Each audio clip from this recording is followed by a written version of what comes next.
예, 반갑습니다. 2단원 두 번째 시간입니다. 자, 이 상자가 원자라고 해보겠습니다. 이 원자에다가 총을 발사하면 과연 어떻게 될까요? 그렇죠. 우리 생각에는 이 총알이 이렇게 상자를 뚫고 나갈 것이라 생각을 할 것입니다. 자, 금방 말한 것과 비슷한 실험을 통해서 원자 속에 원자핵이라는 것을 발견하게 됩니다.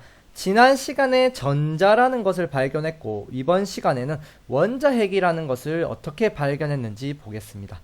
자, 원자핵을 발견한 사람의 이름은 바로 러더퍼드란 사람이고 그 실험은 알파 입자 산란 실험이라는 것이었습니다. 자, 알파 입자 산란 실험을 보겠습니다.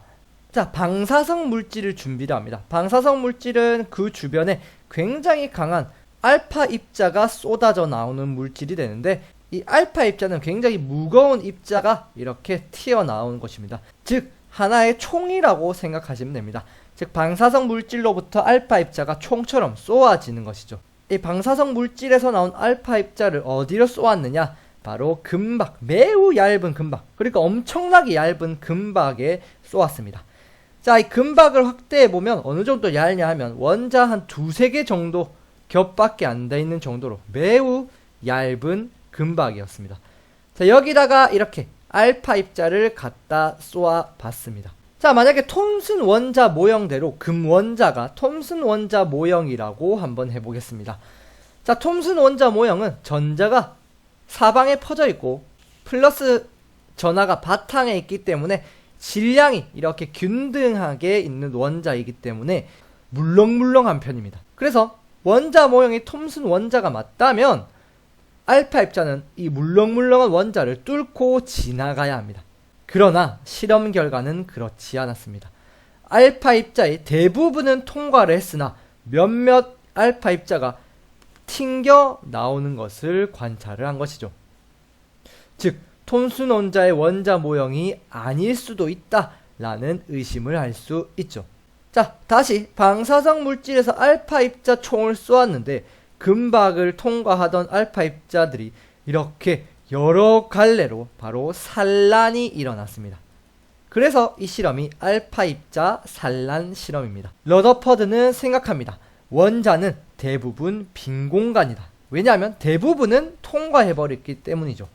그러나 원자 중심에 굉장히 질량이 큰 입자가 있기 때문에, 즉 단단하고 질량이 큰 입자가 있기 때문에 알파 입자가 튕겨 나온 것이다 라고 표현을 합니다. 그래서 러더퍼드는 이것이 바로 원자핵이다 라고 정의를 내리죠. 즉 러더퍼드 원자 모형은 원자 중심에 굉장히 무거운 질량의 원자핵이 있고 그리고 대부분 빈 공간인데 그 빈 공간을 전자가 떠다니는 식으로 원자를 표현을 했습니다.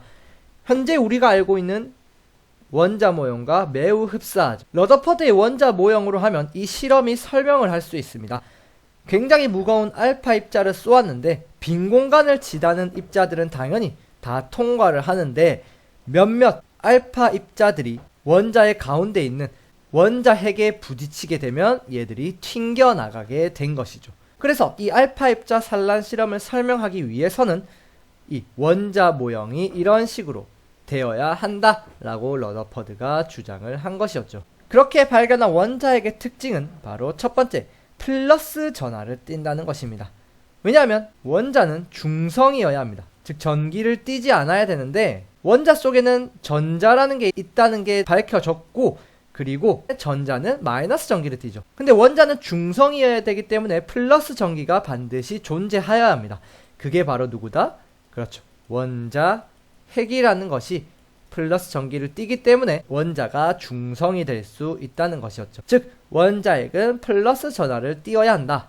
그리고 원자 질량의 대부분을 차지하여야 한다는 것입니다. 즉 원자의 어떤 질량이 있으면 그 질량이 이 핵에 굉장히 집중되어 있다는 것입니다. 즉 전자랑 원자핵이랑 질량을 비교해보면 전자의 질량은 거의 0에 가까울 만큼 원자핵이 대부분 질량을 차지하고 있다는 것이었죠.